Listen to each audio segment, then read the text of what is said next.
Hi, guys.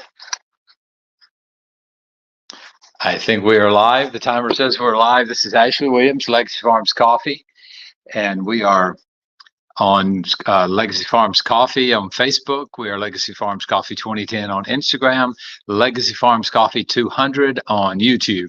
And right now, YouTube is just currently the podcast. We're supposed to be on a lot of the streams. I'm going to worry about that this weekend. I'm going to try to take off Friday and see if I can figure out exactly where we are, maybe post a list of it online. But right now, you can catch us. I think we're going to start doing Thursday nights for a while. And Eli likes being on. It's we've got a lot of people that go to church, so that's why we start so late on Wednesday nights. So not a whole lot going on this week. The ladies are selecting on the farm. We've talked to a couple people about doing fundraisers, things like that. We're going to try to have a bill on. We're going to try to do probably four people. We're going to get them on and let them do their favorite brew methods. I think it's going to be next Thursday at 7:00. But we're going to post on the Legacy Farms Coffee site and on Instagram. We're going to post on there and see sort of what days, what times would work best for people, and try to do something that sort of fits in with everybody. We also want to do a coffee contest where we can win some kind of either green coffee or roasted coffee, just whether you're a drinker or a roaster. We're going to try to do some things like that. The new crop is still scheduled to be here in July, and that's normally when it hits. We've had some people ask about that. I haven't had that many viewer questions this week. I've failed pretty bad this week about a posting. I've been working on a couple of little projects.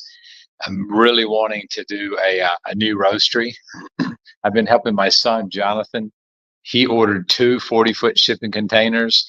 So when they finally came, we actually lifted them up. We put them on blocks, and then we sucked them together with boomers and chains and welded them together. And he did most of that. So he's getting ready to put a roof on it. Will be the first thing that he'll take those inner walls out, and he's going to make a wood shop and a workout area.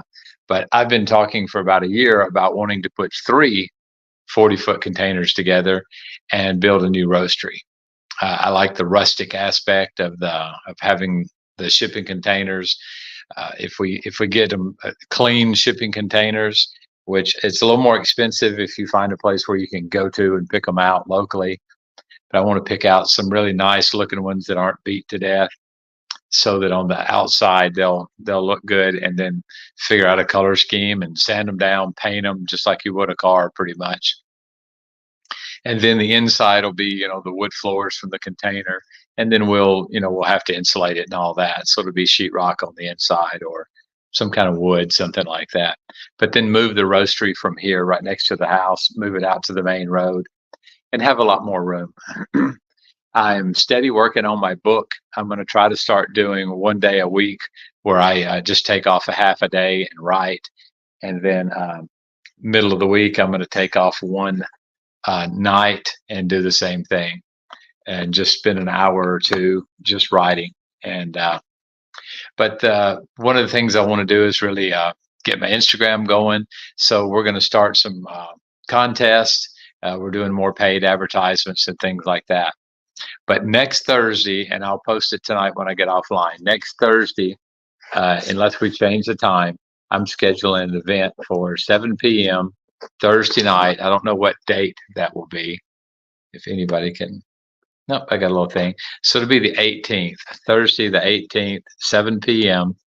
We're going to pick 3 people that want to get on screen and do your own favorite brew method. I haven't decided. I think I'm going to do the Clever Brewer with a valve. A lot of people don't have that one, and I haven't seen it online in a while. I don't know if they still make it, but it's basically like similar to a V60, but it has a valve where you can steep the coffee. And like tonight, I steeped my coffee for like 23 minutes. I started doing a pot before I left to go pick up my son from youth group tonight. And so by the time I got back, it had leaked out the water I was steeping with. So Bill is going to do, Wild Bill is going to do his cold brew. So he'll be on next Thursday night doing the cold brew. And, he's going to explain the coffee he likes to use. And Bill, it doesn't have to be my coffee, but he's going to explain all the methods, the mixture and all that good stuff. And, the type of brewer that he's using. I make a horrible cold brew. I am not a good cold brew guy. I love drinking cold brew. My wife makes a really good cold brew. I've tried it over and over again, and it just doesn't seem that great when I do it. Tonight's coffee is pretty bitter. It literally steeped for like 20 minutes. So, but it was getting close to 9, so I just ran with it. But anybody that's selling coffee like Wild Bill, I don't know if you guys can see Bill's comments online, but if you can, look him up on Facebook. He sells a little bit of coffee, and I know, Bill, you can explain the legalities and all. He's still working under cottage law. But as far as I know, Bill, didn't you buy like a Sonofresco or something? Am I wrong? Sometimes the lack of caffeine affects my judgment, my clarity. But anybody else that's watching, we've already got a few people watching tonight. Anybody else that's selling coffee, if you want to give yourself a shout out, anybody has a website, we'll be happy to put it up.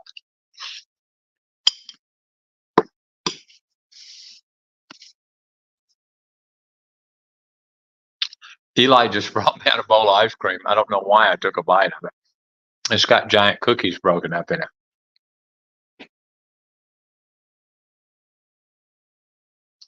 All right. He's bought a Sonofresco.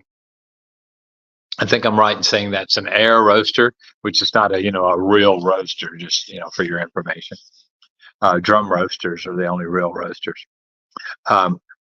I do. Michael's asking about the best grind. So, Bill, you might want to answer that question. Can you see the comments and questions, Bill, or can you guys see each other's comments? I'm going to have to get my reading glasses on. These are my Amazon / kind of Walmart kind of $3 reading glasses. I use I have those Malcolin grinders. And so I do mine on 10.5, and that's a scale of 1 to 11. So I'm not sure exactly. I think it's on the coarser side. It's not as coarse as you can get. And I think that also, your steep is sort of according to how long you let it, your grind is how long you're going to let it steep. I do 12 hours here. I'm usually out here by 5:30 or 6 in the morning. So sometime before I get off work in the afternoon, I usually go ahead. I use bottled water out of the refrigerator, and then as soon as I get my brew and all that done, I stick it back in the refrigerator. So maybe, I thought a cold brew, keeping it cold, was the way to go, but I generally don't like my cold brew, so I just quit doing it. I'm not 100% sure how Julia does it. I can look it up for tomorrow night's podcast. I'll look it up. If anybody really wants to know, I can answer that question. I'll see her tonight. Richard, we're supposed to be broadcasting on YouTube, Instagram, and Legacy Farms Coffee. Yeah, I do sell I sell a cold brew kit, which basically you're buying the coffee, and it's got a little like a cheesecloth type filter, and then Julia has her favorite recipe, and I think that the recipe changes once or twice a year, but that's she always makes a good cold brew, so that's I just let her do the cold brew, and then we usually start doing that when the weather gets hot. But still, I mainly drink coffee hot. I'll drink cold brew, but when my hot coffee gets cold, I pour it out. I don't add to it. I don't microwave it. I just throw it out, and I do another pour over it. But I keep my little thermos, and it keeps it hot for a couple hours. So I drink out of a small cup. So I try not to waste any more coffee than I have to. Richard is saying that his is overnight in the fridge. Yeah, there's a little tiny logo by Richard showing that he's on YouTube. I think everybody else is on Facebook. And right now I'm in Kansas, so I'm back in the States. I'm guessing Michael's talking to me. I talked to a guy today, and he thought I was in Honduras. So it's hard to tell where I'm at.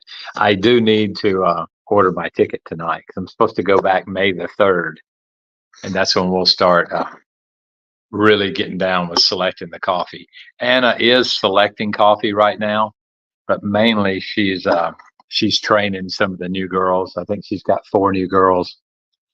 And Anna's wanting to quit this time next year. She'll be leaving the farm. She'll still come in and help with stuff, but she won't be the main person running the farm. So currently Anna's training a girl named Isabel, which I'm really hoping Isabel decides she wants to work full time. She hasn't 100% decided that yet. But, and we've hired a new guy on the farm. My beloved Bahidio has decided he wanted to leave. He wasn't happy with how much he was getting paid, and he wasn't happy because we wouldn't loan him money to buy a motorcycle. And so he got mad at me a couple different things. So you guys that have watched my podcast have heard me say that he's one of my favorite people in Honduras. His name is Bahidio, and I sell his coffee called Osman's Pride. So Dana, Anna's wanting to, she said we're going to work out something where she still comes in and does payroll, but she's making so much money selling her coffee that she just wants to stay home and finish out the kids going to school and stuff like that. So, Michael, the best way you can help me is go down, run the farm, man. Just go down there and hang out. V-Dog thinks he's leaving. I'm going to go talk to him. He was just really upset. He's been upset with me for a couple months because we have 2 banks on the farm. Anna mainly 100% runs the one, and it's for loans less than $200. Anything over $200, Anna still runs it, but she has to get anything over 200. She has to get approved by me. And that's only if they approve the person for the loan. And so he came in last year and wanted to borrow money for a motorcycle, and so I wouldn't do it. And then come to find out, he went ahead and got a motorcycle because I saw it at his house the other day wrecked. And that was the thing. I told him, you don't know how. Here's Big E in the room.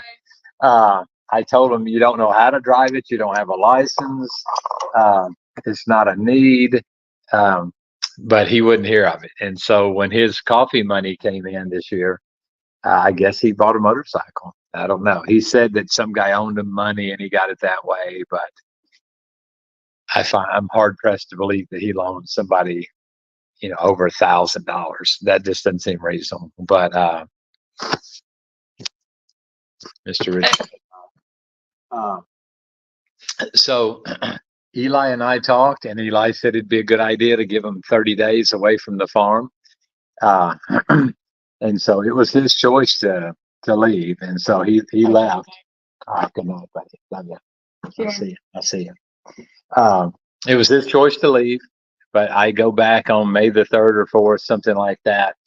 And I'm going to go to his house, talk to him, and see if I can't talk him back into coming. He is a huge asset. And the other workers like Anna and Santos, they said if he wanted to leave and then keep, not be a farm boss, he was one of the guides and just work in the farm, they were fine with that. And I told him I wasn't going to cut his pay. He wouldn't go back to regular pay. He'd still get the pay of like one of the bosses.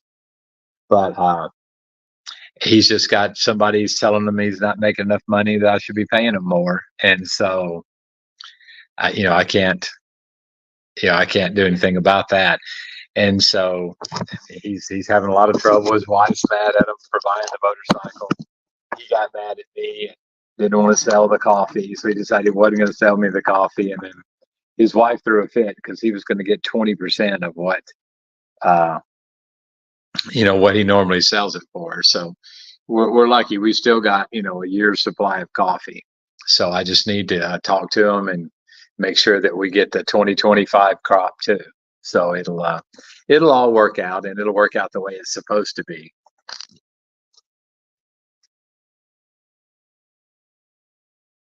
Yeah, definitely. We need to know some more topics, not just talk about farm stuff. Let's talk about coffee stuff. I do need to start talking a little bit more about some of the new coffees. We're going to have a few new things this year. I'm going to have a new variety called Sargy Moore that'll be here this year. I'm going to have a limited run because we've just started the first little crop of some geisha. Some Mario Hipe will be up this year. And then next year we're going to have more Robusta in production. But I did, going back to Bahidio a little bit, I did, I have hired another guy that was going to start taking over the farm because Bahidio didn't want to be farm boss. But so we're going to do our best to get Bahidio back. And we have Alejandro, who's sort of running part of the farm, and Santos is running the other farm. Well, I've still got Bahidio's picture up on the wall. I love the guy to death. But I've told people, and not mean spiritedly, but I've told people that he's like my 8-year-old. He gets mad about something, and I can tell he's mad because he won't show up around the office. He'll go straight into the farm, and then at 3 o'clock, he leaves straight out and goes home. And so he's just not been himself these last few months. So I'm hoping that 30 days away from the farm, then I'm going to go back and I'll talk to him and his wife and see if we can't get him back. Because I mean, he's got more as far as from a business standpoint. Bahidio's got more promise than anybody else on my farm. But he's got to want it, and right now he doesn't want it, and so that's the problem with with your kids, with your friends, family, anybody. They've got to get hungry and want that. So and sometimes you get somebody started like Anna.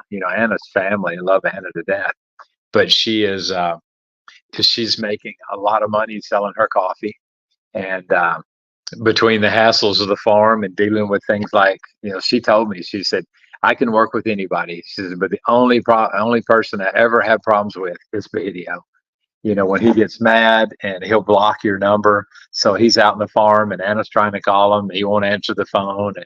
And I have the same frustration with him. I've tried to call him and he won't answer. And so he's just very childish when he gets mad. So, but we're going to give him 30 days with, going back out in the world and working a regular job.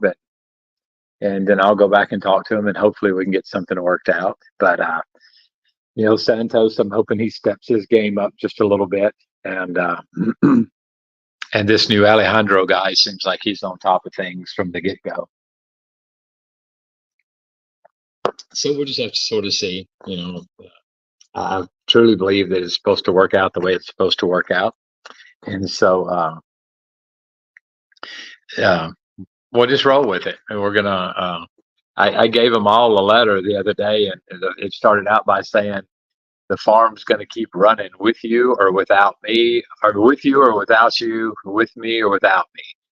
It's going to keep going, and so you can, and I said, your pay depends on you. It doesn't depend on me. I said, I'll pay you what you're worth, and I'll pay you what you're worth to me. And I said, between those two things, you're going to make good money here. And you just got to want it, and you've got to get your head clear and realize that it's a good opportunity. And until Bahidio believes that, then he'll sort of be on his own for a little while.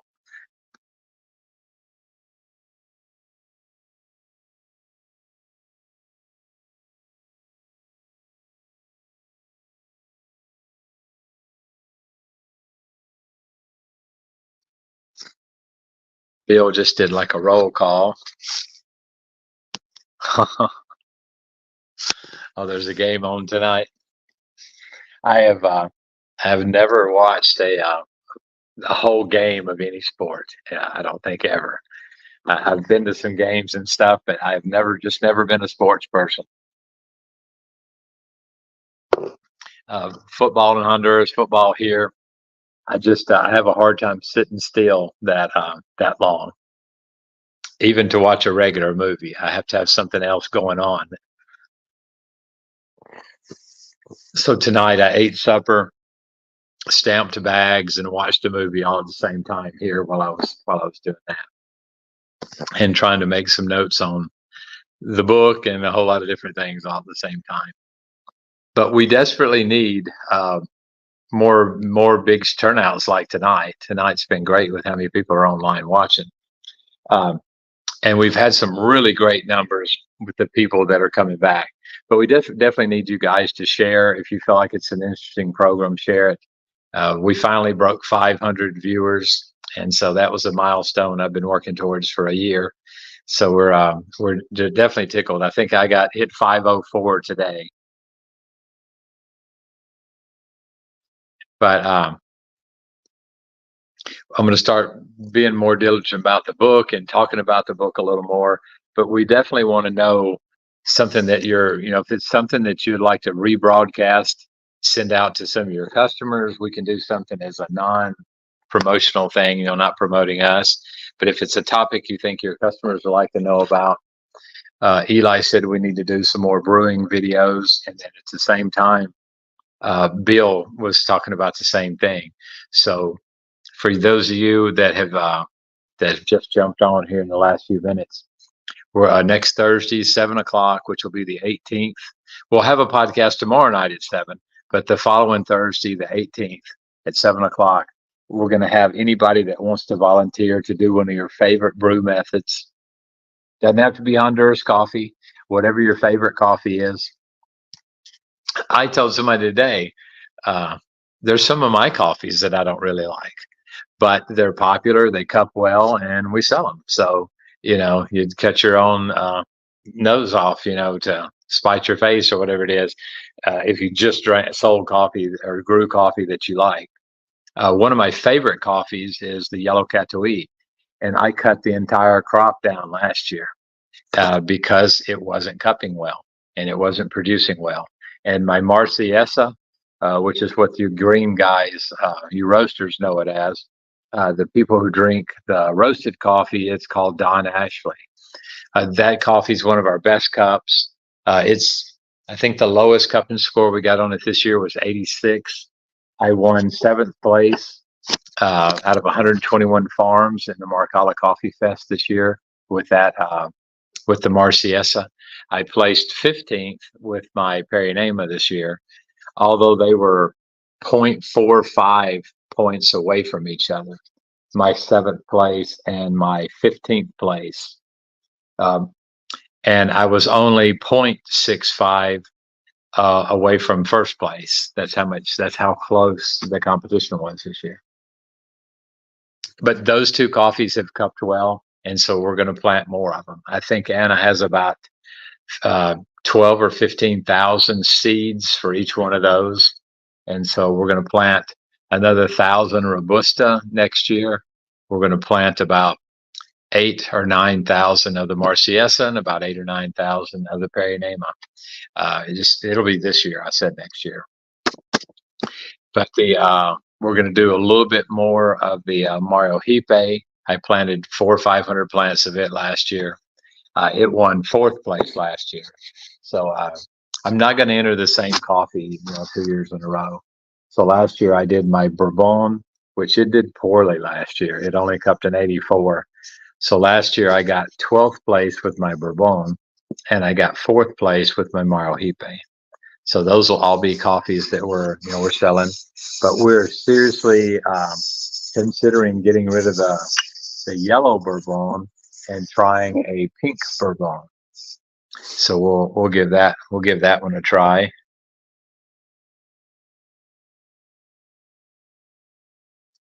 Yes, Richard. When the crop gets here in July, I'll have a little bit of Geisha, a little bit of Mario Hipe. I'll have some Robusta, not much, that I've never sold before, and Sargie-Moore. I'm going to have a washed Sargie-Moore and a red honey processed Sargie-Moore. So we'll have all of those. Well, the Bourbon is my yellow Bourbon, and I'm also going to start doing I bought a whiskey barrel, so I'm going to start doing the whiskey barrel aged coffee, and so that'll be the one that actually tastes like whiskey and all that good stuff. So we'll definitely do that. And I've had a few people ask about the honey process and stuff like that. So we're going to cover that again here pretty quick. But I I don't particularly like the bourbon barrel aged coffee. It is just really a strong smelling coffee and a strong tasting coffee, and it doesn't taste anything like coffee. It tastes just like whiskey. So maybe it's being aged too long. I need to do a little more research about how long I'm supposed to age it and things like that. But we'll get that figured out. So one day this week, I'm going to put it in, and I'm going to start out by letting it sit in there like 5 days to a week, and roast it, and then from there I'll either add to or take away from that. I did 30 days one time, and when I took the coffee out, it was starting to mold. So 30 days is too long. Somebody told me my barrel was too fresh because it was pretty moist in there, and so we'd let it drain out for a while. Because when I got it, we took like a half a gallon of mush or whatever that is out of the bottom of it. And so I turned it upside down, let it drain a little bit. So, and then we put coffee in it for 30 days, and the coffee was molded when I got it out. So I dried the barrel out for a couple of days, and I dried it out with a couple of towels. And so we're gonna give it another try. It's been sitting in my shipping container since last October. So we'll give her another try and see. The Robusta is well, I was in El Salvador one time, and a guy gave me some plants, and I got the plants because the variety is called Julia, and for those of you know, that's my wife's name. So we brought them across the border into Honduras, and I planted them, and never paid a lot of attention to them. But Robusta tends to not cup very well.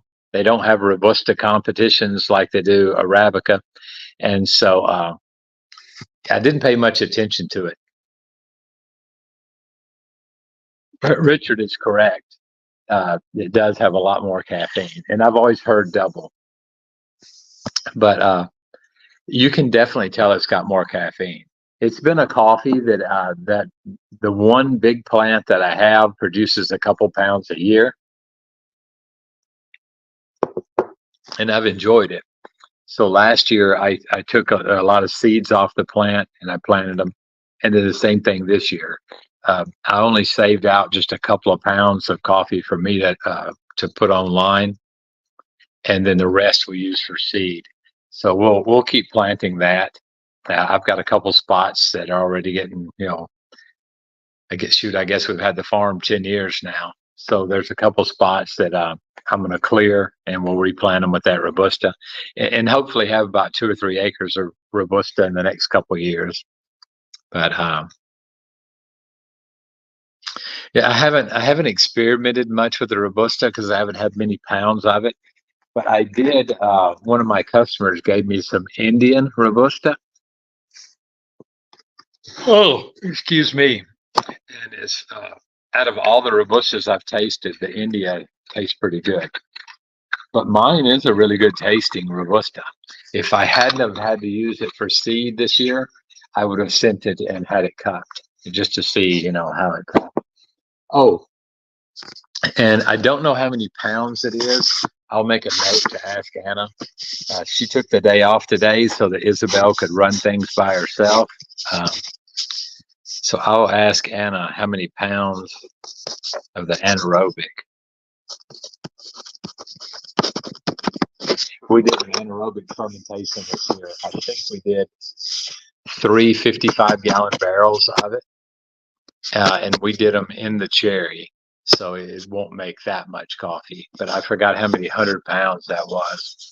So we did that for 72 hours, and then once it came out of the barrel, then we pulped it without using water, and then Anna canal washed it, and then we put it straight on the back. So I haven't had a chance to try any of that. It wasn't dry enough when I was still there. So I think I have to look at the dates, but by the time I get there in May, we should have cupping scores on it. We've tried the anaerobic fermentation. And if you don't know what that is, I can explain it a little better. But I tried it with some Lempira back a couple years ago, and I'm not sure what coffee I did it with this year. But I've done the anaerobic fermentation a couple years ago. I didn't get a higher cupping score, but what I did get was a washed Lempira, which normally has caramel, which has chocolate base with caramel notes. And if you sort of take it out at sort of a cinnamon kind of level roast, you get a little bit of a nutty finish. I think it's sort of a pecan-y kind of finish. It went from being that to having like a real citrusy kind of a taste to it. And the anaerobic fermentation smelled pretty funky the first day we pulled it out. I was a little bit nervous, but after we got the cherry off and got it washed, it smelled, very similar to a regular coffee.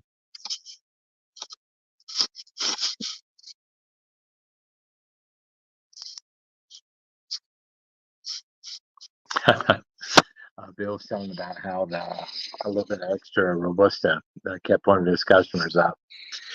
I can definitely tell the Robusta has more in it.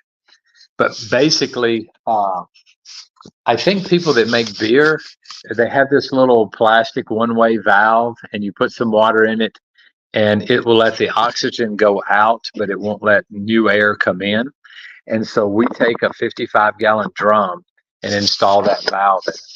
And then we put the coffee still in the cherry, and we pack it in just as tight as we can get it. And it took 3 of us to get the lid on and get it locked down with that cam lock. And then it sits, we put it under a little roof. And so it got morning sun, and then it got the rest of the day with shade, and then it got a couple hours of sun in the afternoon. And so that kept the temperature sort of level. And we did that for 72 hours. And exactly the 72-hour point, they pulled it out, started pulping it, and then it went from there straight into the canal, and we washed it. And within 2 hours of opening a jug, it was already washed.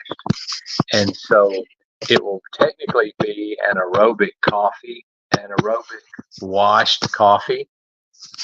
A lot of people would still call it a natural because it's been so long in the cherry. But that's the difference between pulped natural and full natural that we produce. So technically that coffee could be a pulped natural, or it could be a yellow honey, or it could be what I think it really is, a washed coffee. So it's very deceptive, some of the companies, how they label their coffees, because it could fall into either one of those three categories. So sort of beware, ask the questions. I ordered some decaf the other day, and it came in a bag, and the bag didn't even say decaf. It didn't say whether it was Swiss wash or a chemical. It didn't have a grain pro. So you open it up, and for those of you that roast, you can tell a decaf from a mile away. And so it was obviously a decaf. And I did deductive reasoning because I felt like if they spent the money to Swiss water process it, they would have marketed it as such. So I just guessed that it was a chemical washed coffee. And so it wasn't something we wanted. So I'm waiting on some Swiss water to come in. And I got a 5-pound order for decaf, and I'm looking up there now, and it's probably 3 pounds in the bucket. So I'm not going to be able to have what I want. But the anaerobic fermentation sometimes gives you a better score. But for us, the 2 or 3 times we've done it, the score stayed relatively the same, but the flavor profile changed drastically. So with the volume of Lempira that I have, it's something that we're probably going to start doing more often with that. And the other new coffee this year is not technically a new coffee. When I have a new coffee, I do a little bit of experimenting with it. And so like with the first year I had the Sargie Moore, I split it into 3 lots. And to be clear, the Sargie Moore is not grown on my farm. We buy it from the neighbor. But so I split it into 3 lots, and I washed honey and natural, the 3 lots evenly. And people just really went crazy over the natural Sargie Moore. It smelled so funky. But we did the same thing with the Marciesa. I did a little bit of it last year. I think I had 150 pounds, and I think Richard got a lot of it last year. But it has it has a very distinctive taste. The one that I did natural. So it's something that this year was just such chaos that I forgot to do any natural processed Marciesa. And I honestly think that it was Richard, and you can correct me if I'm wrong, that said, put my name on some of it. The day he put his name on it was the last day that they were actually in the field picking the last day of the Marciesa. And we'd already scheduled it to be a wash. And so I ran out there and I told Anna that we're going to make it a natural because I'd forgotten. And there was no other, it was going to be 2025 before we had more coffee.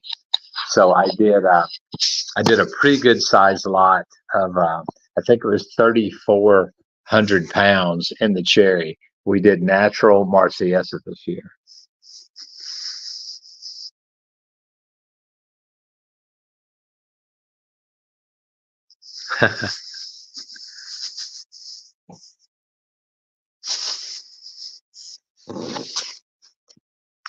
Yeah, I actually didn't get to try the Sargie Moore natural. So I've got a small bag of it over there. I pulled out, I think, 14 ounces, and I'm going to try to roast it this weekend. I usually get up at like 5 on Sunday mornings and come out here, and that's when I roast a little bit. So yeah, Richard got some of the Marciesa natural. So I'm hoping we haven't had it cupped yet because it was one of the very last coffees we picked this year. So, and having said that, all the coffee is picked, but we age our coffee 90 days before we start processing it. Roaster Joe, he used to work for Cafe Imports. He used to do a podcast called Roaster Joe. He sent me a study one time that said if you age the coffee in near perfect conditions in the parchment, that it will extend the shelf life once it's been selected and it's green coffee. So I read over it, I believe the study, and so we started doing our process that way.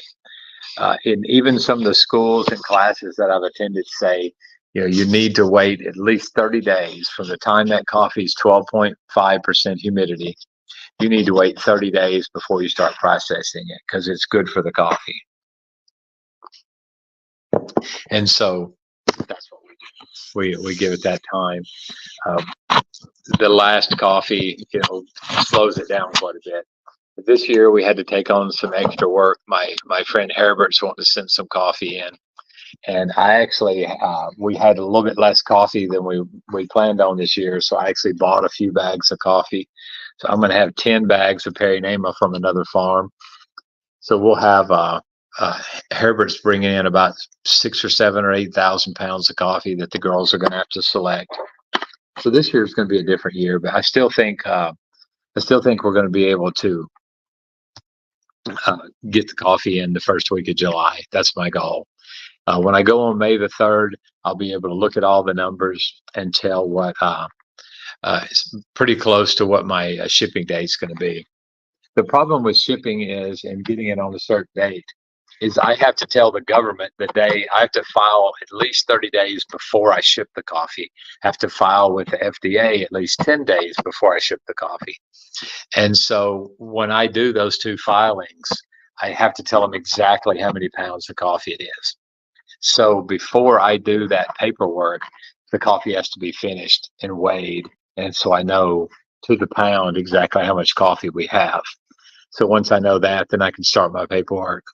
And so it's usually, once I get it filed, we start applying for a container number, and then, things start rolling. And it does come in on a boat. It comes in on one of those massive boats with hundreds of containers on it. I ship my coffee in a 40-foot container. A 20-foot container. And usually it's only about 3/4 of the way full. This year, Herbert's going to put in 30 or 40 bags with our coffee.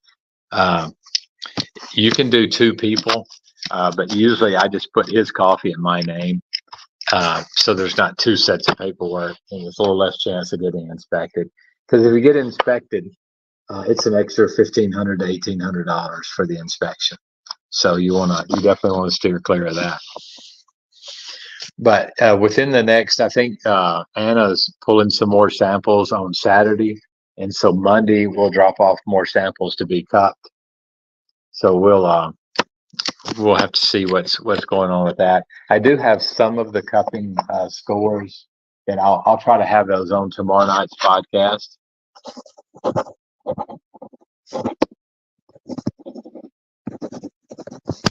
I'll have that on tomorrow night. We had a lot of 86s through 88s, but it's the Herbert's coffee is Perry Nama, but it's already pre-sold. He's got a customer that buys it, so the only thing he ships is once a year. Now the coffee I bought from Herbert, some of it is a coffee called Noventa, which means the number 990. And so it's actually invented by the government laboratory. So it's an E-Cafe Noventa. So it's E-Cafe 90, and E-Cafe is spelled IHCAFE.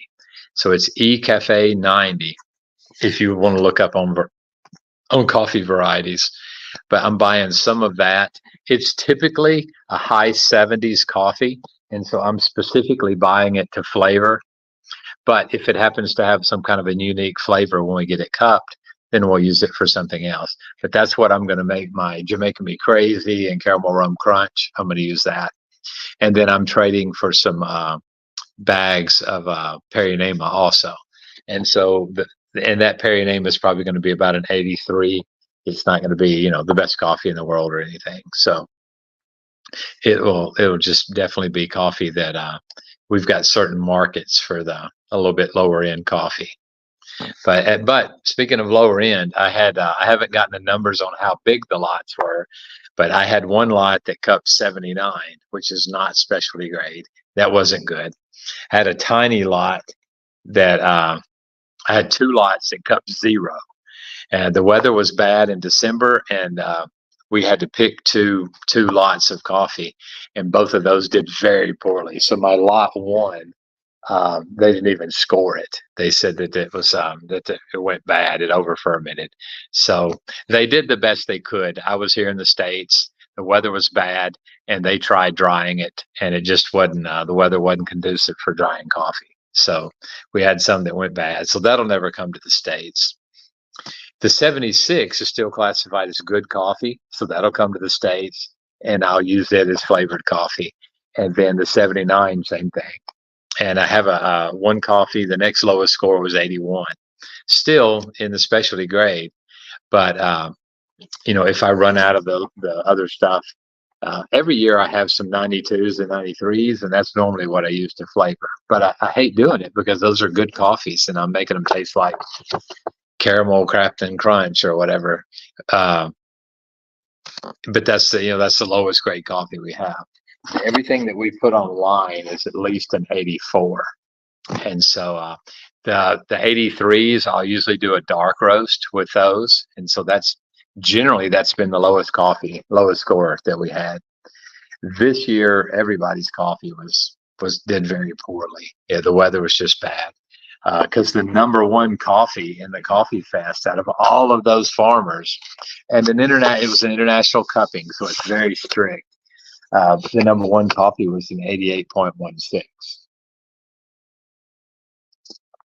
And that probably would have been a low 89 coffee on a regular score. So the scores are a lot higher when it's not in a competition.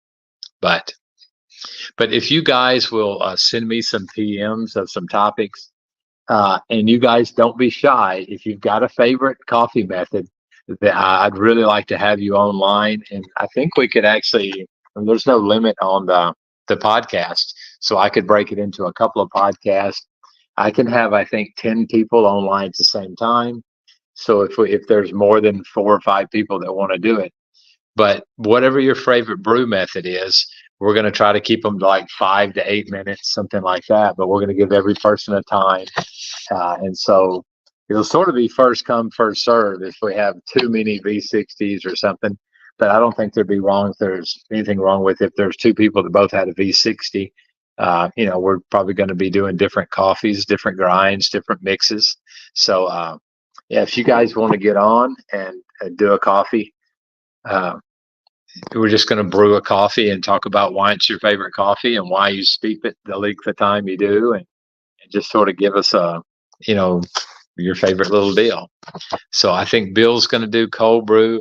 Somebody else said they were going to do Chemex. I'm going to do the Bonavita Clever. I'm going to do that, and it's a valve one.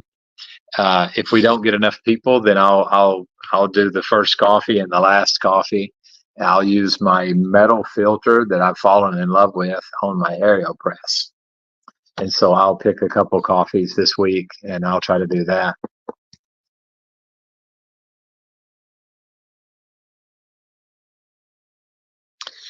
I buy my flavoring. You can get the natural flavors or you can get chemical flavors. I buy the natural flavors and I get them from Flavor Dynamics. But I bounce between Southern pecan, pecan pie, and toasted pecan. I sort of swap those up. And then I have a caramel macchiato, and I rotate that out with a salted caramel.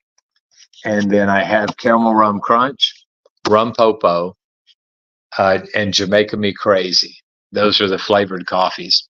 Now, Christmas time, pumpkin spice, I'll go through a ton of that stuff. And then we have mocha mint, caramel apple, and we have some fun flavors. I have a milk chocolate. I have a French vanilla, amarilla, hazelnut. Those are more my winter flavors. But then we have a ginger snap during the summer. So those are some of our flavored ones. But we charge the same price for all of our coffees. Julia's actually going to move the price up. We haven't been priced like we should have probably. Our basic coffee is $14.25 a pound roasted. So we're going to move that up to $15.25. We haven't raised our prices in a while. Green coffee will stay the same. And there's a couple other coffees. The Perry Nama that cupped an 88.5.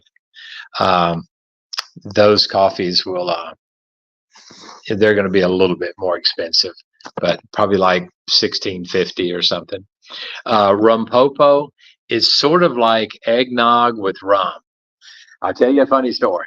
I don't drink. I just don't drink. But I got enough problems in life without drinking. But we went to a guy's birthday party. It was probably the first year or two we were in Honduras. So we went to this guy's birthday party, and he said, I'm going to have it at the local coffee shop. And so I knew the lady. I bought my yellow Catuai from her. And so we're in there drinking. I tried her yellow Catuai, and I tried a couple different things. And said, you want to try Rum Popo? And I'm like, yeah, it'd be great. So they brought it over to me, and it was a drink served cold. And it tasted a little bit like boiled custard or eggnog. And so I tried it. I liked it. And they were like, you want to, I started getting low. They brought me another one. So it was all free, So I'm having pie and cake and, just enjoying this guy's birthday party. And then I got up to go to the bathroom. And as soon as I stood up, I'm like, something's wrong. I'm having a mini stroke or something's wrong. So I'd have 3 of these. And my Spanish was pretty good, but it wasn't the greatest. And I didn't think that drink spelled ROMPOPO, Rum Popo, stood for ROM stands for rum. And so I knew I was lightheaded. And so I asked the guy, I said, what's in it? And he said, well, it's like an eggnog and 3 shots of Ron Bacardi dark rum, a Ron Bacardi 151 rum. So basically in an hour and a half or so, I'd had 9 shots of Ron Bacardi 151 and a little bit of eggnog and mixed that in with a couple of coffees. So I was feeling pretty good. So I let Julia drive home that night because I am too pretty to be incarcerated in a Honduran prison. And so that was my experience of Rum Popo. And last year or about 2 years ago, when they sent us a list of all the flavorings, I saw Rum Popo on it. And so I had to have it. So it's a pretty good seller. We go through about maybe a half a gallon a year of the flavoring. I use 1.5 ounces to 5 pounds of coffee. So I mix it a little bit stronger than a lot of people do. But it sells pretty good. The biggest two sellers are Jamaica Me Crazy and the Caramel Rum Crunch. They sell year round until Christmas, and then the pumpkin spice, pumpkin latte, and those things. But the biggest seller around Christmas is pumpkin spice. So yeah, if you want to make some rum popo, 3 shots of rum Bacardi 151 and a little bit of eggnog. You don't have to wait for Christmas to drink it. If you're roasting your own coffee, Richard, I can send you on. Let me know on your next order, and I'll put you in 1 ounce of the flavoring, and remind me. And what most people like is the caramel rum crunch, and I'll throw you in 1 ounce of that, and you know that'll last for a pretty good while. Well, the coffee itself doesn't have any rum in it, and I don't know that it would taste good if you put rum in the coffee. But the flavoring, if I flavor it for myself, I flavor it pretty strong. And one of my customers sent me some CBD. I think that's right. And I've been doing some testing for them. They grow the marijuana, I guess you could call it, and they extract the CBD and put it into a lot of different things, from face cream to soap to all kinds of stuff, dog treats. But they add it into coffee, and so they sent me a couple of that bottles of the CBD. I roasted coffee, added the CBD, and then sent them the coffee to have the CBD count rated or whatever. So if anybody wants, I think I've got 1 or 2 of the little tiny bottles of CBD. If anybody wants to try that in their coffee, and it's the blend and the mix they did to go into the coffee. So I don't know how that would relate to you, just like putting it under your tongue, which is what the instructions on it say to do. So I roasted the coffee, and while it was still sort of warm, I mixed the CBD in with it. And that's just the way we do it.